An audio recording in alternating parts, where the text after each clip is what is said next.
ಅವರಿಗೆ ವಿದ್ಯುಕ್ತವಾಗಿರ್ತಕ್ಕಂತಹ ಚಾಲನೆಯನ್ನ ನೀಡಲಾಗ್ತಾ ಇದೆ. ಶ್ರೀಗಳ ಚರಣ ಕಮಲಗಳಲ್ಲಿ ವಂದಿಸಿ ಇವತ್ತು 47ನೇ ಗಣೇಶ್ ಹುಕ್ಕೇರಿ ಅವರ ಹುಟ್ಟು ಹಬ್ಬವನ್ನು ಶ್ರೀಗಳ ನೇತೃತ್ವದಲ್ಲಿ ಇವತ್ತು ನಾವು ಆಚರಣೆಯನ್ನು ಮಾಡ್ತಾ ಇದ್ದೇವೆ. ಈಗಾಗಲೇ ಸ್ವಾಗತ ವಿಚಾರವನ್ನು ಮಾಡುವಾಗ ಚಿಕ್ಕೋಡಿ ತಾಲೂಕಿನಲ್ಲಿ 5 ಡಿಗ್ರಿ ಕಾಲೇಜುಗಳಿರುವುದರಿಂದ ಸುಮಾರು 350ರಿಂದ 400 ಬ್ಯಾಗ್ಗಳನ್ನು ವಿದ್ಯಾರ್ಥಿಗಳಿಗೆ ಕೊಡುವ ಒಂದು ವ್ಯವಸ್ಥೆಯನ್ನು ಈ ಭಾಗದ ಶಾಸಕರಾದ ಗಣೇಶ್ ಹುಕ್ಕೇರಿ ಅವರು ಮಾಡಿದ್ದಾರೆ ಅಂತ ಹೇಳಿಕೆ ಇವತ್ತು ತುಂಬಾ ಸಂತೋಷ ಆಗ್ತಾ ಇದೆ. ಇವತ್ತು ಗಣೇಶ್ ಹುಕ್ಕೇರಿ ಅವರು ಅದರಲ್ಲಿರಬೇಕು. ಆದ್ರೆ ಅವರು ದೇವರಲ್ಲಿ ಬಹಳ ನಿಷ್ಠಾವಂತ ಕಾರ್ಯಕ್ರಮಗಳನ್ನು ಮಾಡುವುದರಿಂದ ಅವರು ಮೈಸೂರಿನ ಚಾಮುಂಡೇಶ್ವರಿ ದೇವಸ್ಥಾನಕ್ಕೆ ಆಶೀರ್ವಾದ ಪಡೆಯಲಿಕ್ಕೆ ಮೈಸೂರಿಗೆ ಹೋಗಿರುವುದರಿಂದ ಮುಂದಿನ ಕಾರ್ಯವನ್ನು ನನ್ನ ಪಾಲನೆ ನನಗೆ ಬಿಟ್ಟು ಅವರು ನೀವು ಈ ವರ್ಷ ನನ್ನ ಜನ್ಮ ದಿನಾಚರಣೆ ನೀವು ಮಾಡಬೇಕಂತ ಹೇಳಿ ಹೋಗಿದ್ದಾರೆ. ತಮ್ಮೆಲ್ಲರನ್ನು ಇವತ್ತು ಸ್ವಾಗತ ಮಾಡಿ ವಿಶೇಷವಾಗಿ ಸದಲಗ ಕ್ಷೇತ್ರದಲ್ಲಿ ಇವತ್ತು ಪೇಪರ್ದಾಗ ನೋಡಿರ್ಬೇಕು ಯಾವ ಕಾರ್ಯಕ್ರಮಗಳು ಆಗಿದವು, ಯಾವ ಕಾರ್ಯಕ್ರಮಗಳು ಆಗಬೇಕು, ಅದರ ಬಗ್ಗೆ ಸಾಕಷ್ಟು ಎಲ್ಲ ಪೇಪರ್ದಾಗ ಇವತ್ತು ನೀವು ಮುಂಜಾನೆ ಎದ್ದು ಕೊಟ್ಟರೆ ನೋಡಿರಬೇಕು. ವಿಶೇಷವಾಗಿ ಬಹಳ ಹಲವಾರು ವರ್ಷಗಳಿಂದ ನಮ್ಮ ಕೃಷ್ಣಾ ನದಿಗೆ ಬ್ಯಾರೇಜ್ ಆಗಬೇಕಾಗಿತ್ತು. ಅದನ್ನು ಪೂರ್ತಿ ಮಾಡಿ ಇವತ್ತು ಅದರ ಮೇಲೆ ವಹಿವಾಟವನ್ನು ಕೂಡ ಪ್ರಾರಂಭ ಮಾಡಿದೆವು. ವಿಶೇಷವಾಗಿ ನಿಮ್ಮ ಚಂದೂರ್ಗೆ ಮತ್ತು ಸೈನಿಕ್ ಟಾಕಳಿ 2 ಗ್ರಾಮಗಳ ಮಧ್ಯೆ ಒಂದು ಬೃಹತ್ 32 ಕೋಟಿ ರೂಪಾಯಿದು ಬ್ರಿಡ್ಜ್ ಅನ್ನು ಮಾಡಬೇಕಾಗಿತ್ತು. ಅದರ ವಿಶೇಷ ಚಂದೂರು ಗ್ರಾಮಸ್ಥರು ವಿಶೇಷವಾಗಿ ಮುಂದುವರೆದು ಅದನ್ನು ಪೂರ್ತಿ ಮಾಡಿ ಇವತ್ತು ನಿನ್ನೆ ಒಬ್ಬರು ಹೇಳ್ತಾ ಇದ್ರು ಏನಂತಂದ್ರೆ ಸರ್ 1,000 ಗಾಡಿ ಈಗಾಗಲೇ ಆ ಬ್ರಿಡ್ಜ್ ಮ್ಯಾಗ ಹೋಗ್ತಾ ಇದ್ದಾವೆ. ಇಷ್ಟೊಂದು ಪ್ರಯಾಣಿಕರ ಸಂಖ್ಯೆ ಹೆಚ್ಚಾಗಿದೆ ಅಂತ ಹೇಳ್ತಾ ಇದ್ರು. ನಮಗೂ ಕೂಡ ಸಂತೋಷ ಆಯ್ತು ಅವ್ರು ಹೇಳಿದ ಮ್ಯಾಗ. ಅದಾದ್ಮೇಲೆ ಹಲವಾರು ವರ್ಷಗಳಿಂದ ಆರಕ್ಷಣೆ ಏನು ಒಂದು ಯೋಜನೆ ಇತ್ತು, ಆ ಯೋಜನೆಯ ಮಂಜೂರಾತಿಯನ್ನು ಗಣೇಶ್ ಹುಕ್ಕೇರಿ ಅವರು ಪಡೆದುಕೊಂಡಿದ್ದಾರೆ ಅಂತ ಹೇಳಿದ್ರೆ ತಪ್ಪಾಗ್ತಿಲ್ಲ. ಆರಕ್ಷಣೆ ಕಾಲುವೆ ನಮ್ದು ಯಾಕೆ ಮಾಡಿಲ್ಲ, CBCಗೆ ನಾವು ಮಾಡಿದ್ರಿ ನೀರು ಹೊಂಟಿದಾವೆ, ನಮಗೆ ಯಾಕೆ ಮಾಡಿಲ್ಲ ಅಂದಾಗ ವಿಶೇಷವಾಗಿ ಕಾಡಾಪುರ ಕೆರೂರು ಈ ಭಾಗದ ಜನರ ಅನುಕೂಲಕ್ಕಾಗಿ ಆರಕ್ಷಣೆ ಸ್ಕೀಮ್ಗೆ ಇವತ್ತು 220 ಕೋಟಿ ರೂಪಾಯಿ ನಮ್ಮ ಉಪಮುಖ್ಯಮಂತ್ರಿಗಳಾದ DK ಶಿವಕುಮಾರ್ ಅವರು ಅದಕ್ಕೆ ಮಂಜೂರಾತಿ ನೀಡಿ 70 ಕೋಟಿ ರೂಪಾಯಿನ ಮಂಜೂರು ಮಾಡಿದ್ದಾರೆ. 70 ಕೋಟಿ ರೂಪಾಯಿನ ಮಂಜೂರು ಮಾಡಿ ಕಾರ್ಯವನ್ನು ಪ್ರಾರಂಭ ಮಾಡಿ ನಾನು 2 ವರ್ಷದಲ್ಲಿ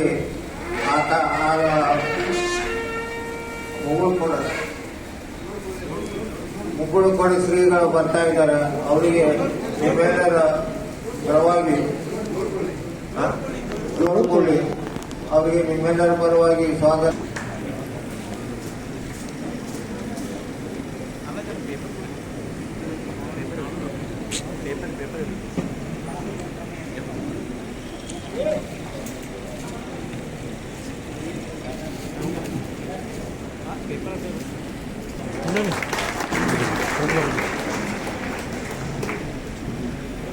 ಈಗಾಗಲೇ ಪ್ರಾಸ್ತಾವಿಕವಾಗಿ ನಾನು ಮಾತಾಡ್ತಾ ಇದ್ದೇನೆ.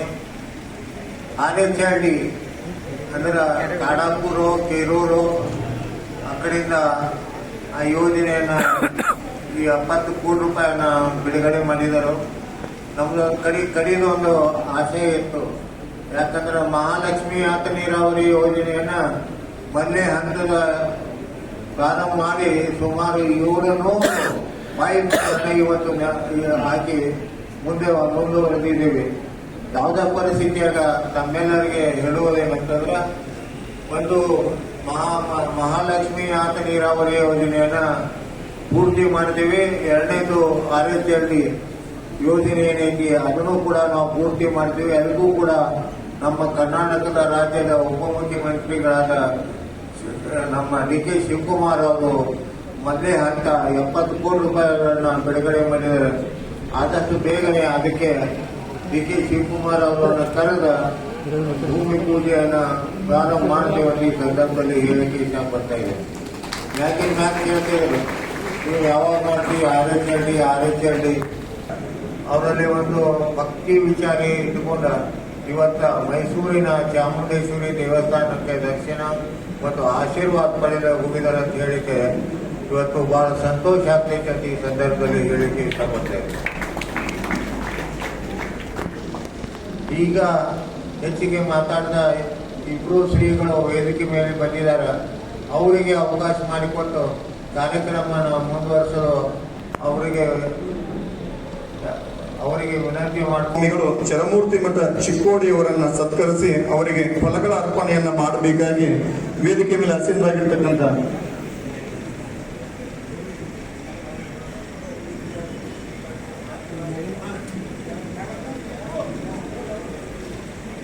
ಚರಮೂರ್ತಿ ಮಠ ಚಿಕ್ಕೋಡಿಯವರನ್ನ ಇದೀಗ ಸತ್ಕರಿಸಲಾಗ್ತಾ ಇದೆ. ಈ ಸತ್ಕಾರವನ್ನ ಮಾನ್ಯ ಶ್ರೀ ಎಸ್ ಕೌಲಾಪುರೆ ವರ್ತಕರು ಚಿಕ್ಕೋಡಿಯವರು ಅವರನ್ನ ಸತ್ಕರಿಸಬೇಕಂತ ಹೇಳಿ ವಿನಂತಿಸ್ತಾ ಇದ್ದೇನೆ. ಮಲ್ಲಿಕಾರ್ಜುನ್ ಪಾಟೀಲ್ ಅವರು ವೇದಿಕೆಗೆ ಬರಬೇಕಾಗಿ ವಿನಂತಿ. ಯಾವಾಗಲೂ ಕೂಡ ಗುರುಗಳ ಒಂದು ಮಾರ್ಗಗಳು ಸಿದ್ಧಾರೂಢ ಮಠ ಜೋಡಕುರಳಿ ಅವರನ್ನ ಇದೀಗ ಸತ್ಕರಿಸಲಾಗ್ತಾ ಇದೆ. ಈ ಸತ್ಕಾರವನ್ನ ನಮ್ಮ ಪುರಸಭೆ ಚಿಕ್ಕೋಡಿಯ ಸದಸ್ಯರಾಗಿರ್ತಕ್ಕಂತಹ ಶ್ರೀ ಅನಿಲ್ ಮಾನೇರ್ ಅವರು ಸತ್ಕರಿಸಬೇಕಾಗಿ ವಿನಂತಿ.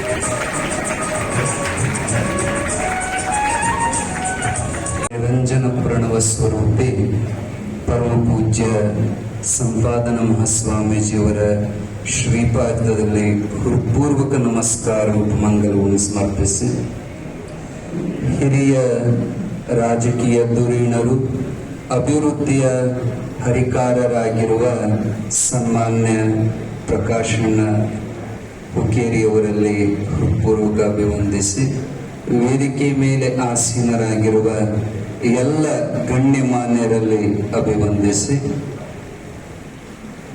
ಚಿಕ್ಕೋಡಿಯ ಅಪರೂಪದ ಶಾಸಕರಾಗಿರುವಂತ ಗಣೇಶಣ್ಣ ಹುಕ್ಕೇರಿಯವರ ಹುಟ್ಟುಹಬ್ಬದ ನಿಮಿತ್ತವಾಗಿ ಸೇರಿರುವಂತ ಎಲ್ಲ ಅವರ ಅಭಿಮಾನಿ ಬಳಗದವರಲ್ಲಿ ಹೃತ್ಪೂರ್ವಕ ಅಭಿವಂದಿಸಿ, ಪುಣ್ಯಾತ್ಮರೇ, ಮೊನ್ನೆ ಲಿಂಗಾಲೇಶ್ವರ ಸ್ವಾಮೀಜಿಯವರು ಮಾತಾಡುವಾಗ ಒಂದು ಮಾಡ್ಕೋಬಾರದು, ನಮ್ಮ ಹುಟ್ಟುಹಬ್ಬ ನಾವು ಯಾರು ಮಾಡ್ಕೋಬಾರದು, ನಮ್ಮ ಹುಟ್ಟುಹಬ್ಬ ಇನ್ನೊಬ್ಬರು ಮಾಡಬೇಕು, ಆ ರೀತಿ ಸಾಧನೆ ಮಾಡ್ಕೋಬೇಕು ಹೊರತು ನಮ್ಮದು ನಾವು ಕೇಕ್ ಕಟ್ ಮಾಡಿಕೊಳ್ಳೋದು ದೊಡ್ಡ ಮಾತಲ್ಲ ಅಂತ ಹೇಳ್ತಿದ್ರು. ಸಾಧನೆ ಮಾತಾಡಬೇಕು ಹೊರತು ಮಾತಾಡೋದು ಸಾಧನೆ ಆಗಬಾರದು. ಈ ಕ್ಷೇತ್ರದ ಅಭಿವೃದ್ಧಿಯನ್ನು ನೋಡಿದರೆ, ಯಾಕಂದ್ರೆ ನಾವು ಸ್ವಾಮೀಜಿಗಳು ಕರ್ನಾಟಕದ ತುಂಬ ತಿರುಗಾಡ್ತೀವಿ, ಅಲ್ಲಿ ಇರುವಂತ ಉಳಿದ ಕಡೆಗಿರೋ ವ್ಯವಸ್ಥೆಗಳು, ನಮ್ಮ ಚಿಕ್ಕೋಡಿ ತಾಲೂಕಿಗಿರುವಂತ ವ್ಯವಸ್ಥೆಗಳು ಕನ್ನಡಿ ಕರತಲಾಮಲಕದಂತೆ ಅಂಗೈ ಒಳಗಿರೋ ಕನ್ನಡಿ ಹೆಂಗೆ ಸಾಧನೆ ಎತ್ತ ಕಾಣಿಸ್ತತಿ. ಹೇಳಿಸ್ಕೊಂಡು ಮಾಡೋದು ಬೇರೆ, ಹೇಳೋದಕ್ಕಿಂತ ಮೊದಲೇ ತಿಳಿದು ಮಾಡುವಂತ ನಿಸ್ವಾರ್ಥ ಸೇವೆ ಹುಕ್ಕೇರಿ ಬಂಧುಗಳು ಅವರ ಅಪ್ಪವರ ಕಾಲದಿಂದನೂ ಬಹಳ ಅಪರೂಪದ ಸೇವೆಯನ್ನ ಈ ಸಮಾಜಕ್ಕೆ ಮಾಡ್ತಿದ್ದಾರೆ. ಆ ಹುಟ್ಟು ಹಬ್ಬದ ಸಂದರ್ಭದೊಳಗ ಅವರಿಗೆ ಭಗವಂತ ದೀರ್ಘ ಆಯುಷ್ಯನ್ನ, ಒಳ್ಳೆ ಆರೋಗ್ಯವನ್ನ, ಈ ಮಾಡುವಂತ ಇನ್ನೂ ಸೇವಾ ಮಾಡುವಂತ ಶಕ್ತಿಯನ್ನ ಭಗವಂತ ಅವ್ರಿಗೆ ಕೊಟ್ಟು ಕಾಪಾಡ್ಲಿ ಅಂತ ತುಂಬ ಹೃದಯದಿಂದ ಹಾರೈಸಿ 4 ನುಡಿಗಳನ್ನ ಭಗವಂತನಿಗೆ ಸಮರ್ಪಿಸ್ತೇವೆ. ತತ್ಸತ್. ಬಸವಲಿಂಗಾಯ ನಮಃ. ಲೇಷನಿಸಿಕೊಂಡು 5 ದಿನ ಬದುಕಿದಡೇನೋ, ಲೇಷನಿಸಿಕೊಂಡು 4 ದಿನ ಬದುಕಿದಡೇನೋ, ಲೇಷನಿಸಿಕೊಂಡು 3 ದಿನ ಬದುಕಿದಡೇನೋ, ಲೇಷನಿಸಿಕೊಂಡು 2 ದಿನ ಬದುಕಿದಡೇನೋ. ನಮ್ಮ ಕೂಡಲ ಸಂಗನ ಶರಣರ ವಚನದಲ್ಲಿ ಲೇಷನಿಸಿಕೊಂಡು 1 ದಿನ ಬದುಕಿದರು ಸಾಲದೆ. ಚಿಕ್ಕೋಡಿ ಸದಗ ಮತಕ್ಷೇತ್ರದ ಶಾಸಕರಾದ ಗಣೇಶ್ ಹುಕ್ಕೇರಿ ಅವರ 47ನೇ ಹುಟ್ಟುಹಬ್ಬ ಸಮಾರಂಭ. ಈ ಸಮಾರಂಭದ ಸಾನ್ನಿಧ್ಯ ವಹಿಸಿರುವಂತಹ ಜೋಡುಕುಳಿ ಸಿದ್ದಾವರ ಮಠದ ಪರಮ ಪೂಜ್ಯ ಸಿದ್ಧಗಣಾನಂದ ಭಾರತೀ ಮಹಾಸ್ವಾಮಿ ಸ್ನಾತಕ ಸಲ್ಲಿಸಿ, ಹಿರಿಯರು ಯಾವಾಗಲೂ ಜನಪರ ಕೆಲಸದಲ್ಲಿ ತಮ್ಮನ್ನು ತಾವು ತೊಡಗಿಸಿಕೊಂಡಿರ್ತಕ್ಕಂತಹ ವಿಧಾನ ಪರಿಷದಸ್ಥರಾದ ಪ್ರಕಾಶ್ ಹುಕ್ಕೇರಿ ಅವರಲ್ಲಿ ಶರಣೆಂದು ಆಗಮಿಸಿದ ಎಲ್ಲ ವೇದಿಕೆಯಲ್ಲಿ ಆಶೀನರಾದ ಸಮಸ್ತ ಶರಣ ಬಂಧುಗಳೇ, ವೇದಿಕೆ ಮುಂಭಾಗದಲ್ಲಿ ಆಶೀನರಾದ ಎಲ್ಲ ಗಣ್ಯಮಾನ್ಯರೇ, ಶರಣರೇ, ವಿದ್ಯಾರ್ಥಿಗಳೇ, ತಮ್ಮೆಲ್ಲರಿಗೂ ಶರಣಾರ್ಥಿಗಳು. ಹುಟ್ಟು ಆಕಸ್ಮಿಕ, ನಾವು ಯಾರೂ ಅರ್ಜಿಯಾಗಿ ಕೊಟ್ಟಿಲ್ಲ. ಸಾವು ನಿಶ್ಚಿತ, ಸೇವೆ ಶಾಶ್ವತ ಅಂತ ಹೇಳ್ತಾರೆ. ಜನನ ಮತ್ತು ಮರಣದ ಮಧ್ಯೆ ಇರ್ತಕ್ಕಂತಹ ಬದುಕು ಆದರ್ಶ ಆಗಬೇಕು. ನಾವು ಎಷ್ಟು ವರ್ಷ ಬದುಕ್ತಿರೋದು ನಮಗೂ ಗೊತ್ತಿಲ್ಲ, ನಿಮಗೂ ಗೊತ್ತೈತೋ ಇಲ್ಲ ಗೊತ್ತಿಲ್ಲ, ನಮಗೆ ಗೊತ್ತಿಲ್ಲ. ಬದುಕಿದಷ್ಟು ಇನ್ನೊಬ್ಬರಿಗೆ ಉಪಕಾರ ಮಾಡಬೇಕು, ಸಹಾಯ ಮಾಡಬೇಕು, ಅದು ಜೀವನ ಸಾರ್ಥಕತೆ ಆಗ್ತದೆ. ಮಲ್ಲಿಗೆ ಹೂವ ಮುಂಜಾನೆ ಹೇಳುತ್ತದೆ, ಸಾಯಂಕಾಲ ಬಾಡಿ ಹೋಗ್ತದೆ. ಒಬ್ಬ ಕವಿ ಬರೀತಾನ, ಆ ಹೂವಿನ ಬಗ್ಗೆ ಬರೀತಾನ, ಓ ಮಲ್ಲಿಗೆ ಕಾಕಡ ಎಷ್ಟು ಪಾಕಡ, ಅರೆದಿಂತೆ ಗಡಗಡ ಉದುರಿ ಬಿದ್ದೆ ಬಡಬಡ. 1 ದಿನದ ಜೀವನ, 1 ದಿನದ ಜೀವನ ಆದರದು ಪಾವನ, ನನ್ನ ಮನೆ ನಂದನ ನಿನಗೆ ನನ್ನ ವಂದನ ಅನ್ನೋ ಮಾತನ್ನ ಕವಿ ಹೇಳ್ತಾನ. ಬರೀ 1 ದಿನ ಬರ್ತದೆ, ಒಂದು ಹೂವ ಸುವಾಸನೆ ಕೊಟ್ಟು ಹೋಗ್ತದೆ. ನಾವು 50, 60, 70, 100 ವರ್ಷ ಬದುಕ್ತೀವಲ್ಲ, ನಾವೇನು ಕೊಟ್ಟಿವಿ ಅನ್ನೋದನ್ನ ನಾವು ಆತ್ಮಲೋಕ ಮಾಡ್ಕೋಬೇಕು. ಇವತ್ತು ಅಪ್ಪ ಹೇಳಿದ್ರು, ಹುಟ್ಟುಹಬ್ಬವನ್ನ ನಮ್ಮ ಹುಟ್ಟುಹಬ್ಬವನ್ನು ನಾವು ಮಾಡ್ಕೋಬಾರ್ದು, ಬೇರೆಯವ್ರು ಮಾಡುವಾಗ ನಾವು ಬದುಕಬೇಕು, ಆದರ್ಶ ಬದುಕು ಅಂತಕ್ಕಂಥ ಮಾತನ್ನು ಹೇಳಿದ್ದಾರೆ.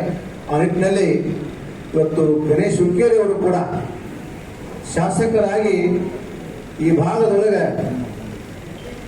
ಮೂಲಭೂತ ಸೌಕರ್ಯಗಳು ಏನದಾವ, ನೀರು, ಆಸ್ಪತ್ರೆ, ಶಾಲೆ, ಹಾಸ್ಟೆಲು ಇವೆಲ್ಲವನ್ನು ಕೂಡ ಅವ್ರು ಮಾಡಿದ್ದಾರೆ.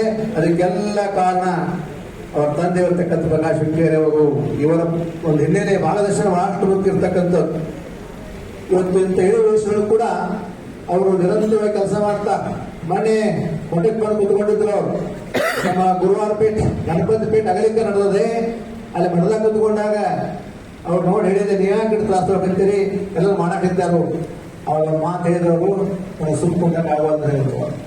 ಸುಮ್ಮನೆ ಗೊತ್ತಕ್ಕೆ ನಾನು ಸುಮ್ಮನೆ ಕೊಂಡಿದ್ದ ನನ್ನ ಜೀವನದಾಗಿಲ್ಲ, ಕೆಲಸ ಮಾಡ್ಕೊಳ್ತಾನೆ ಇರ್ತೀನಿ ಅನ್ನುವಂಥ ಮಾತನ್ನು ಹೇಳ್ತಾರೆ. ಅಂದ್ರೆ ಕೆಲಸ ಮಾಡೋರಿಗೆ, ಅದು ಮಾಡೋರಿಗೆ, ಕೆಲಸ ಮಾಡೋರಿಗೆ ಯಾವತ್ತೂ ಆ ಕೆಲಸದಲ್ಲಿ ತಮ್ಮನಾಗಿರ್ತಾರೆ. ಆ ನಿಟ್ಟಿನಲ್ಲಿ ಇದೆಲ್ಲ ಅವರಿಗೆ ಆರೋಗ್ಯದಲ್ಲಿ ಸ್ವಲ್ಪ ತ್ರಾಸಿದ್ರು, ತೊಂದರೆ ಇದ್ರೂ ಕೂಡ ಆರೋಗ್ಯವನ್ನು ಲೆಕ್ಕಿಸದೆ ವಿದ್ಯಾರ್ಥಿಗಳಿಗೋಸ್ಕರವಾಗಿ, ಜನರಿಗೋಸ್ಕರವಾಗಿ ಇವತ್ತು ಕೆಲಸಗಳನ್ನು ಮಾಡ್ತಾ ಇದ್ದಾರೆ. ಬಹಳ ಸಂತೋಷ. ಚಿಕ್ಕೋಡಿ ತಾಲೂಕಿನ ಈ ಒಂದು ಗೌರ್ಮೆಂಟ್ ಕಾಲೇಜ್ ವಿದ್ಯಾರ್ಥಿಗಳು ಬಂದು ನೀವೆಲ್ಲ ಹಾಸ್ಟೆಲ್ದಾಗದಿರಿ, ಕಾಲೇಜಾಗದಿರಿ, ನೀವು ಕೂಡ ಚೆನ್ನಾಗಿ ಅಭ್ಯಾಸ ಮಾಡಿ ನಮ್ಮ ಭಾಗದೊಳಗ ಚಿಕ್ಕೋಡಿಯ ಭಾಗದಲ್ಲಿರ್ತಕ್ಕಂಥ ಸರ್ಕಾರಿ ಶಾಲೆ ಕಲ್ತಾವ್ರು, ಸರ್ಕಾರಿ ಕಾಲೇಜ್ ಕಲಿರ್ತಕ್ಕಂಥ ವಿದ್ಯಾರ್ಥಿಗಳು IAS ಆಗಿಲ್ಲ, IPS ಮಾತಾಡಬೇಕು, ಬೇರೆ ಕಲೆಗಳ ಮಾತಾಡಬೇಕು. ಯಾರಾಗಿದ್ದು ನಿಮಗೆ ಏನು ಬೇಕು ಆ ಸೌಕರ್ಯವನ್ನು ಮಾಡಿಕೊಳ್ಳಿಕ್ಕೆ ಪ್ರಕಾಶ್ ಹುಕ್ಕೇರಿ ಅವರು, ಗಣೇಶ್ ಹುಕ್ಕೇರಿ ಅವರು ತಯಾರಿದ್ದಾರೆ ಅನ್ನುವಂಥ ಮಾತನ್ನು ಕೂಡ ಹೇಳ್ತಾ, ನಿಮ್ಮ ಸಾಧನೆ ಕೂಡ ಬರೀ ಮಾತಾಡೋ ಸಾಧನೆ ಆಗಬಾರ್ದು ಅಂತ ಹೇಳಿರಲ್ಲ, ಸಾಧನೆ ಮಾತನಾಡಬೇಕು, ನಾವು ಮಾತನಾಡಬಾರದು, ನಮ್ಮ ಕೆಲಸ ಮಾತನಾಡಬೇಕು ಅಂತ ಹೇಳ್ತಾರೆ. ಇವತ್ತು ಗಣೇಶ್ ಹುಕ್ಕೇರಿ ಅವರು ಮಾತಾಡೋದಿಲ್ಲ, ಮಾತು ಕಡಿಮೆ. ಪ್ರಕಾಶ್ ಹುಕ್ಕೇರಿ ಅವರು ಮಾತಾಡೋದಿಲ್ಲ, ಅವ್ರು ಮಾಡಿರ್ತಕ್ಕಂಥ ಕೆಲಸಗಳು ಏನ್ ಮಾಡ್ತಾವು, ಮಾತಾಡಕತ್ತೆ ಅನ್ನುವಂಥ ಮಾತನ್ನು ಕೂಡ ಹೇಳ್ತಾ, ಗಣೇಶ್ ಹುಕ್ಕೇರಿ ಅವರ ಆಯುಷ್ಯ ಆರೋಗ್ಯವನ್ನು ದೇವರು ಹೆಚ್ಚಿಕೊಡ್ಲಿ, ಅವರು ಕೂಡ ಇನ್ನೂ ಹೆಚ್ಚಿನ ಕೆಲಸವನ್ನು ಈ ಭಾಗದಲ್ಲಿ ಮಾಡಲಿ ಅನ್ನೋಂಥ ಹಾರೈಸಿ ಎರಡು ಮಾತಿಗೆ ಹಾಕೊಳ್ತಾರೆ. ಒಂದು ವಿಷಯ, ಇವತ್ತು ಸಂಪೂರ್ಣವಾಗಿ ನಿಮ್ಮ ಸೇವೆಯನ್ನು ಮಾಡಲು ಗುಣಮುಖರಾಗಿ ಇವತ್ತು ತಮ್ಮ ಮುಂದೆ ಗುರುಗಳ ಮುಂದೆ ನಿಂತಿದ್ದೇನೆ ಅಂತ ಹೇಳಿಕೆ ಒಂದು ವಿಶ್ವಾಸ ಅಥವಾ ಒಂದು ಶ್ರೀಗ ಆಶೀರ್ವಾದ ಅಂತೇಳಿ ನಾವು ವೈಯಕ್ತಿಕ ಕೂಡ ಹೆಚ್ಚಿಗೆ ಮಾತಾಡಿದ ಇಬ್ಬರು ವಿದ್ಯಾರ್ಥಿನಿಯರು ವೇದಿಕೆ ಮೇಲೆ ಬರಬೇಕು. ಶ್ರೀಗಳ ಅಮೃತ ಹಸದಿಂದ ಮತ್ತು ಗಣೇಶ್ ಹುಕ್ಕೇರಿಯ ಮಕ್ಕಳಾದ ಅದ್ವಿ ಹುಕ್ಕೇರಿ ಮತ್ತು ಸೋಮನಾಕ್ಷಿ ಹುಕ್ಕೇರಿ ಅವರ ಕಡೆಯಿಂದ ಬ್ಯಾಗ್ ಅನ್ನ ಪಡೆಯಬೇಕು. ಆಮೇಲೆ ಮುಂದೆ ಕಾರ್ಯಕ್ರಮ ಸಾಕ್ತಿದ್ದೆ, ನಾನು ಹೋಗ್ಲಿಕ್ಕೆ ನನಗೆ ಅವಕಾಶ ಮಾಡಿಕೊಡ್ಬೇಕಂತ ಹೇಳಿ ನಾವು ಕೇಳ್ತಿದ್ದೆ. ಇನ್ನೂ ಸಾಕಷ್ಟು ಮಾತಾಡಬೇಕಾಗಿ, ಆದ್ರೆ ನಾನು ಇನ್ನೂ ಡಾಕ್ಟರ್ ಪೂರ್ಣ ಈ ಒಂದು ಸಂದರ್ಭದಲ್ಲಿ ವೇದಿಕೆಯ ಮೇಲೆ ಪಾವನ ಸಾನ್ನಿಧ್ಯವನ್ನು ವಹಿಸಿರ್ತಕ್ಕಂತಹ ನಮ್ಮ ಚಿಕ್ಕೋಡಿಯ ಹಾಗೆಯೇ ಜೋಡಗುರುಳಿಯ ಪರಮ ಪೂಜ್ಯರ ಅಮೃತ